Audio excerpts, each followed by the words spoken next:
આ અમારું 16મો વર્ષ છે તલવાર રાસનું.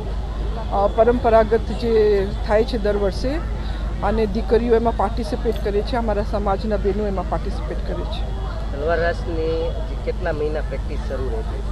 તલવાર રાસની પ્રેક્ટિસ મહિનાથી 1.5 મહિના સુધી પ્રેક્ટિસ હોય છે અને પ્રેક્ટિસ એટલે જરૂરી હોય છે કેમ કે દર વર્ષે અમારે નવું ક્રાઉડ હોય છે, નવો ગ્રુપ હોય છે. જે ગ્રુપ પહેલાં કરે છે એ લોકો શીખીને વયા જાય છે અને દર વખત અમારી નવી એન્ટ્રી આવે છે. આ વખતે તલવાર રાસની કૃતિમાં શું નવું છે? ગયા વખતે જેમ આપણા બહેનો હોંડા ઉપર એટલે તાર ઉડાડીમાં જી હવે જેમ કે 16 વર્ષથી અમે આ જ કાર્યક્રમ કરી છીએ તો દીકરીઓ અને બહેનોનું જ પણ આગળથી કહેવાનું હોય છે કે અમે કંઈક નવું કરવા માંગીએ છીએ. એટલે એ લોકોને છૂટ છે, એ લોકોને જે કરવું હોય એ લોકો કરે છે અને એમાં એ લોકોની પોતાની જ પ્રતિભા બહાર આવે છે અને આ વખતે પણ આપણે કંઈક ચોક્કસ નવું કરીને દેખાડશે. કેટલા દીકરીઓ આપણા આમાં પાર્ટિસિપેટ કરે છે? જી આમાં 150 જેટલા દીકરીઓ છે જે ભાગ લેવાના છે. અને આ પરંપરાને અવિરત તમે શરૂ રાખી છે, શું કહેવું છે? લોકો વધુ ને વધુ જોડાય છે આપણે? જી, પરંપરા તો આ આપણી બહુ જૂની છે. સનાતન સંસ્કૃતિમાં શસ્ત્રની બહુ મહત્વપૂર્ણ ભૂમિકા છે અને ખાસ કરીને અમારા સમાજ માટે શસ્ત્ર એક બહુ મહત્વપૂર્ણ વસ્તુ છે. એની જે કલા પહેલાં જે હતી, પહેલાં યુદ્ધમાં કામ આવતી, હવે યુદ્ધ તો નથી પણ આ યુગમાં પ્રમાણે આ પરંપરા લુપ્ત ના થાય એના માટે અમારું ભગની સેવા ફાઉન્ડેશન આ કાર્ય કરે છે. અને એમાં પણ આપ જોશો કે પહેલાં પૃથ્વીરાજ ચૌહાણ, મહારાણા પ્રતાપ જેવા યોદ્ધાઓ બધાય એ લોકો મા ભગવતીની આરાધના કરીને શસ્ત્ર હાથમાં ઉઠાવતા. એટલે અમે પણ એ જ આપણી સનાતન સંસ્કૃતિનું જે આધાર છે કે આપણે માતાનું આવાહન કરી, આપણે માતાને ઇન્વોકેશન કરી, માતાને આપણે બોલાવીને એને સ્થાપના કરી અને પછી એનાથી આપણને जो शक्ति प्राप्त થાય उस शक्ति के द्वारा जो वो शक्ति संचार होती है, खास करके ये 9 दुर्गा के 9 दिनों में उसका पूरा उपयोग करके बहनें कुछ आगे समाज के लिए कुछ कर सके.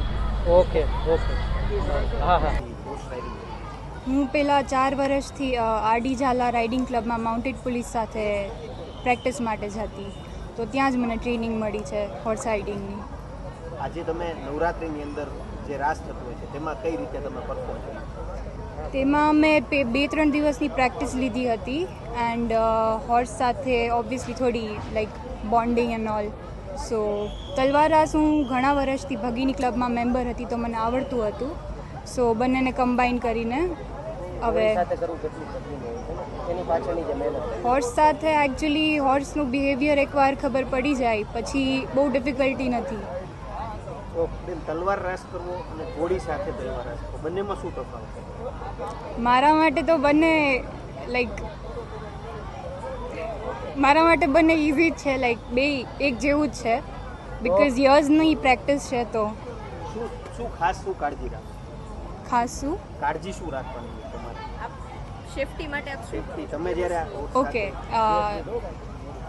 હોર્સ રાઇડિંગ માટે સેફટી માટે મારે gears, helmet and my boots, બસ એટલું જ.